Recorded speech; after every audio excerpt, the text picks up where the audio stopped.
Ustaz. Selanjutnya, Ustaz, Assalamualaikum. Bagaimana cara menasihati istri yang suka marah dan meledak-ledak? Jika ada masalah, suka marah? Suka marah-marah dan meledak-ledak, Ustaz, marahnya. Apa? Meledak-ledak? Iya. Bakar petasan. Meledak-ledak. Jika ada masalah, Afan, istri Anda juga jarang ikut kajian. Dan mohon tips atau cara istri yang sering berkata, sifatku ini memang begini dan dari dulu, jadi biar sajalah. Barakallahu fikum. Ya, terima kasih jazakallahu khairan atas pertanyaannya. Hadirin yang dirahmati oleh Allah Subhanahu wa taala, terima kasih kepada yang bertanya dan semoga Allah memberikan hidayah kepada istri beliau dan istri kita semua. Yang pertama, sekali lagi evaluasi diri. Jangan cepat-cepat menyalahkan istri kita, karena kita punya andil. Mungkin karena kita kurang memberikan perhatian, mungkin karena kita kurang punya waktu dengan dia, mungkin karena kita kurang dalam mendidik dan mengajarkan agama, mungkin karena kita kurang bicara dari hati ke hati. Ustadz, semuanya sudah saya lakukan. Saya sudah kasih perhatian, saya sudah kasih waktu, saya sudah kasih yang ia inginkan, saya sudah kasih ilmu agama, saya ajarkan dia akidah, fikih dan lain seterusnya. Nggak ada yang kurang, Ustadz. Masa saya masih perlu evaluasi diri? Ya, pasti Anda yang salah. Kalaupun Anda sudah melakukan semuanya, paling tidak Anda punya satu kesalahan yang Anda tidak bisa bantah. Salah apa? Salah nyari istri. Kan begitu. Itu kan salah, resiko dong sebagai laki-laki. Orang wanita banyak di dunia ini, Anda pilih dia. Ya, ini resikonya. Jadi jangan membela diri. Yang namanya pemimpin itu harus pasang badan ketika ada masalah. Jangan ketika ada masalah cuci tangan. Jadi kita yang harus evaluasi lebih dulu sebelum kita menyalahkan istri kita. Yang kedua, perbaiki hubungan kita dengan Allah Subhanahu wa taala. Karena sebagaimana perkataan sebagian para ulama salaf, inilah asillah wa ara athara ma'siyati fi dabati wa mar'ati. Aku pernah bermaksiat kepada Allah, lalu aku melihat efek negatifnya ada pada perangai hewan tungganganku dan istriku. Jadi ketika kita bermaksiat, maka Allah akan membuat istri kita tidak patuh kepada kita. Itu sangat mungkin. Kenapa demikian? Sederhana. Karena yang kita maksiati adalah zat yang membolak-balikan hati istri kita. Simple. Ketika kita bermaksiat kepada Allah, maka Allah dengan mudah membalasnya melalui istri kita. Hati istri kita ada di mana? Baina isbi'ain min asabi'ir rahman, di antara dua jemari Allah, atau di antara dua jemari dari jemari-jemari Allah. Allah bolak-balikan sesuai dengan yang Allah kehendaki. Jadi yang setelah evaluasi, yang kedua, perbaiki hubungan dengan Allah. Perbaiki hubungan dengan Allah. Yang ketiga, perbaiki akhlak ketika bergaul dengan istri. Perbaiki akhlak saat kita bergaul dengan istri dan tunjukkan kudwah dan teladan kepada dia. Jadi jangan langsung ditegur istrinya, jangan langsung dimarahin, jangan langsung diomelin, apalagi main fisik, itu jangan. Apalagi sudah ngaji, jangan mukul istri. Antum suka mukul istri enggak? Mukul sih enggak, nendang iya Pak Ustadz. Nendang juga enggak boleh. Jadi mukul, nendang enggak boleh. Kecuali dengan kaedah yang mungkin bisa dikaji di kesempatan lain atau dikaji oleh ustadz-ustadz kita di sini, hafizahumullah. Jadi jangan langsung marah-marahin istri. Ingat, kasih waktu. Sebagaimana kita berubah perlu dengan proses, mungkin istri kita butuh proses yang sama dengan kita. Terkadang kan kita nuntutnya banyak. Kita berubah itu 2 tahun. Kita minta istri kita berubah 2 hari. Ya nggak mungkin. Kita harus kasih proses. Dan yang pertama kali tunjukkan keteladanan. Sehingga apa? Sehingga pesan yang antum berikan ke istri antum, agama ini masuk ke dalam keluarga kita untuk membahagiakan kita, untuk menyenangkan kita, menenteramkan kita. Buktinya suami kamu setelah ngaji berubah, kan gitu. Kalau dulu pelit, perhitungan sama istri disuruh zuhud ketika minta uang untuk beli baju karena memang niatnya nggak mau beliin.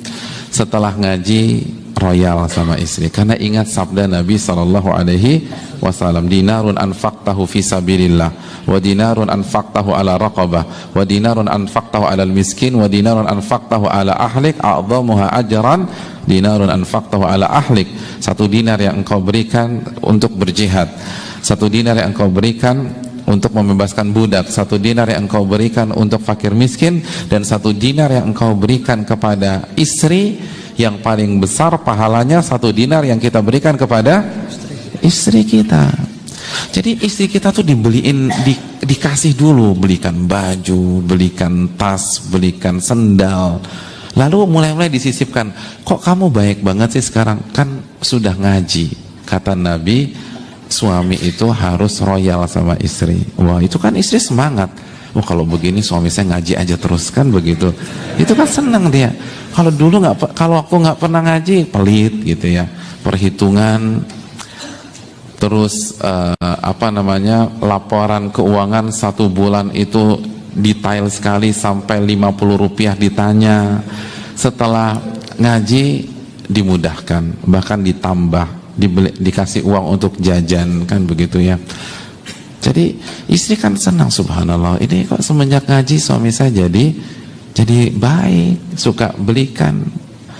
Terus juga setelah ngaji antum jadi romantis sama istri, kan gitu, suka kasih kata-kata sayang, manggilnya sudah enggak antum manggil istri antum apa sih?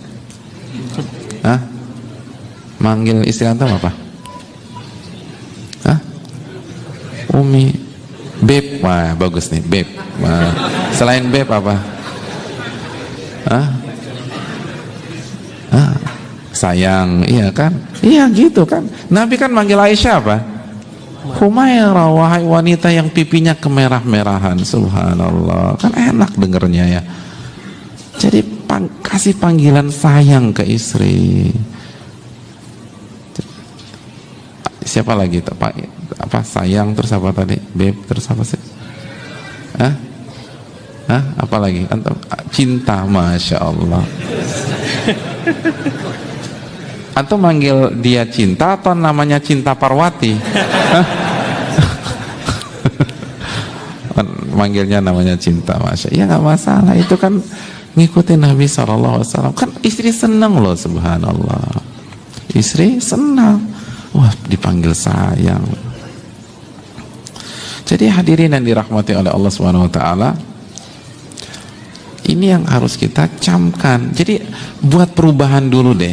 Jadi istri itu ngelihat pengajian suaminya ini itu memberikan keberkahan dalam rumah tangganya. Ketika istri sudah melihat demikian, subhanallah, akhirnya insya Allah dia mau ngaji juga. Karena suami saya nih setelah ngaji jadi tambah baik. Setelah ngaji antum kalau di rumah penampilannya rapi gitu loh. Antum kalau di rumah pakai baju apa? Batik. Loh, Ibnu Abbas itu kan kalau berpenampilan kan necis, keren. Apa kata Ibnu Abbas? Kata Ibnu Abbas ketika ditanya oleh para sahabatnya, itu sahabatnya bingung nih, Ibnu Abbas kayaknya puber kedua nih, karena kan rapi terus. Tapi bukan metroseksual ya, itu kalau metroseksual kan kebangetan. Kalau ini benar-benar normal gitu, tapi penampilan itu keren, terus necis, rapi, selalu jaga penampilan. Apa kata Ibnu Abbas? Kata beliau, uridu an atazayyana limraati kama uridu an tatazayyana li. Aku berpenampilan seperti ini, aku ingin berhias, tampil ganteng, tampil keren di hadapan istriku sebagaimana aku menuntut dia dan ingin agar dia tampil cantik di hadapanku. Jadi wanita yang paling berhak mendapatkan penampilan keren kita itu istri. Dan ingat, istri kita bukan istri ikhwan kita. Ini kalau pengajian pakaiannya keren, karena kan ada akhwat-akhwat di sana, ada ummahat di sana. Tapi kalau di rumah pakai kaos kutang, kaos oblong, itu pun juga versi klasik yang usianya sudah 20 tahun, udah bolong di depan, bolong di belakang. Ini enggak tepat. Masa istri kasih kaos kutang? Jadi hadiskan tampil keren di hadapan istri, pakai parfum yang paling antum sukai di rumah. Kan bagus kan? Coba misalnya antum habis pulang kerja, antum baju yang paling keren apa? Baju yang paling resmi? Kemeja, batik ya, atau koko ya, yang koko yang bagus. Jadi habis pulang ke rumah, mandi, pakai baju koko yang terbagus, atau pakai batik, atau pakai kemeja. Terus ditanya istri, "Pak, mau kemana lagi? Mau kerja lagi?" Antum bilang, "Enggak, mau makan malam sama kamu." Wah, itu kan seneng, ya Allah. Itu kelepek-kelepek.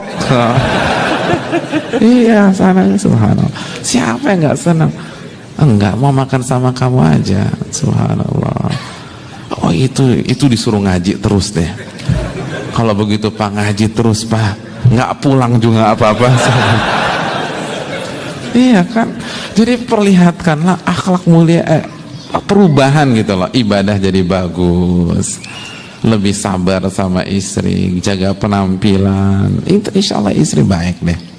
Ini udah dibuktikan. Pokoknya terapkan begitu insya Allah. Dan yang terakhir, banyak doa kepada Allah. Banyak doa. Karena hati istri kita itu ada di antara dua jari Allah Subhanahu wa ta'ala. Nah, yang terakhir juga itu antum coba